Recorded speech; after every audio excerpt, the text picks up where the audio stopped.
নির্বাচন ভবনের রিটার্নিং অফিসারের কার্যালয়ে আছেন সহকর্মী নূপুর মাহমুদ। আমরা সরাসরি চলে যাচ্ছি তার কাছে। নূপুর, প্রার্থিতা ফিরে পেতে এ পর্যন্ত কতজন আপিল করেছেন, এই বিষয়ে বিস্তারিত জানাবেন। দেখুন, ঘড়ির কাঁটায় ঠিক 5টা বাজে। আসলে আজকে যে আপিল দায়ের করছেন প্রার্থীরা, তাদের প্রার্থিতা ফিরে পেতে ঠিক 5টার পরেই কিন্তু আজকে বন্ধ হয়ে গেছে। এখন আমরা দেখতে পাচ্ছি কিছু প্রার্থী আসছেন জাস্ট তথ্য জানার জন্য। আসলে আপনি জানেন যে আজকে 10টি অঞ্চল থেকে 10টি বুথ তৈরি করেছে নির্বাচন কমিশন, আর এই সকল বুথগুলো থেকেই কিন্তু প্রার্থীরা তাদের বিষয়ে জানছে এবং তাদের দায়ের করছেন, তাদের অভিযোগগুলো তুলে ধরছেন।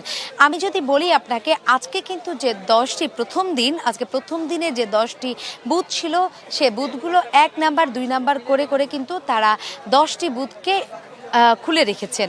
এখানে আমরা যেমন দেখতে পাচ্ছি, আপনি আমার ক্যামেরার লেন্সের মাধ্যমে দেখতে পাচ্ছেন যে 1 নম্বরে ছিল খুলনা অঞ্চলের যে বুথ, খুলনা অঞ্চল, রাজশাহী অঞ্চল, রংপুর, চট্টগ্রাম, কুমিল্লা, সিলেট, ময়মনসিংহ, বরিশাল, ফরিদপুর সহ ঢাকা অঞ্চল সহ প্রায় 10টি বুথ এখানে রেখেছেন নির্বাচন কমিশনের পক্ষ থেকে।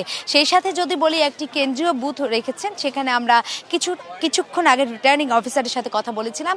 তাদের তথ্য অনুযায়ী আমরা দেখতে পাচ্ছি প্রায় এখন পর্যন্ত 37 জন প্রার্থী তাদের আপিল দায়ের করেছেন এবং তারা কিন্তু তাদের বিষয় নিয়ে কথা বলেছেন। সেই সাথে সকালেই আমরা বুথ পরিদর্শনে এসেছিলেন প্রধান নির্বাচন কমিশনার। সে সময় আমরা সেখানে শুনেছিলাম প্রধান নির্বাচন কমিশন বলছেন যে নির্বাচন কমিশন একটি সুষ্ঠু নির্বাচনের জন্য বদ্ধপরিকর, আর এই বদ্ধপরিকর জায়গা থেকেই তারা বলছেন একটি সুষ্ঠু নির্বাচন জাতিকে উপহার দিতে চায় এবারের যে নবগঠিত যে নির্বাচন কমিশন আছেন, এই নির্বাচন কমিশন অর্থাৎ নাসিরউদ্দিন কমিশন চাচ্ছেন যে একটি সুষ্ঠু নির্বাচন দিতে। এইদিকে আমরা যদি বলি আপনাকে, গত দিন যেহেতু যাচাই বাছাই শেষ হয়েছে এবং প্রার্থীর বৈধ অবৈধতা বিষয় নিয়ে কথা উঠেছে, সেই সাথে আপিল দায়ের করছে আজকে। সেই বিষয়টি যদি আপনাকে একটু ছোট্ট করে জানিয়ে থাকি যে 300টি সংসদীয় আসনে 723 জনের মনোনয়নপত্র বাতিল করা হয়েছে। বৈধ হয়েছে 1842 জনের মনোনয়নপত্র। তবে মনোনয়নপত্র বাতিল হওয়ার পাশাপাশি নতুন এবং ফিরে আসা গ্রাহকদের জন্য নগদে চলছে ক্যাশব্যাক সহ প্রতিদিন হাজারো উপহার জেতার সুযোগ। হবে আশা আর ফেরা সারপ্রাইজ সেরা। বৈধ প্রার্থীদের বিরুদ্ধে আপিল করার আজকে যে সুযোগ আছে, এই সুযোগটি কিন্তু আসছেন এবং প্রার্থীরা তাদের সুযোগটি নিচ্ছেন এবং কথা বলছেন।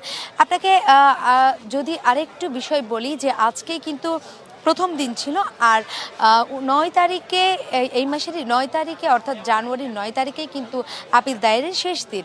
তো এই ছিল আমার কাছে নির্বাচন কমিশন থেকে ক্লোজিং টাইমের যে আপিল দায়েরের যে বিষয়টি ছিল, সেই থেকে সর্বশেষ পরিস্থিতি। পরবর্তীতে আপনাকে আবারও যুক্ত হয়ে জানাতে পারবো যে এখন পর্যন্ত যে হিসাবটি হয়েছে সেটি নিয়ে নির্বাচন কমিশনের পক্ষ থেকে কোনো কথা বলবেন কিনা। ফিরে যাচ্ছি আপনার কাছে স্টুডিওতে। নূপুর, ধন্যবাদ আপনাকে যুক্ত থাকার জন্য।